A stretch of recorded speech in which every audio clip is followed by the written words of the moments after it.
City Council approved the sale of $6.5 million in parking revenue bonds to fund a proposed parking deck. But is there really a need for more parking? Chief of Staff Don Marr says more parking isn't necessarily a need, it has to do with something else. We don't have a parking problem, we have a walking problem.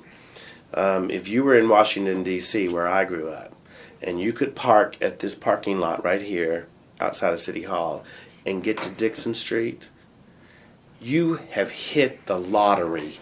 The U of A also has a parking deck in the works, which brings up the question, how convenient is parking now? From Dixon Street, Harmon Avenue, Garland Avenue, and Stadium Drive, where does the convenience lie?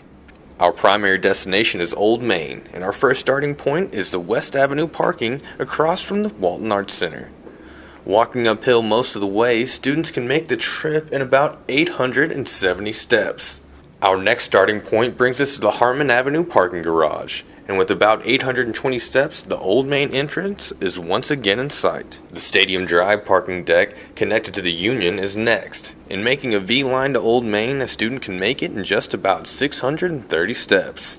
Our final starting point is the newest addition to the U of A, the Garland Avenue parking garage, which if you stay on the beaten path, takes almost 1,000 steps to reach the door of historic Old Main.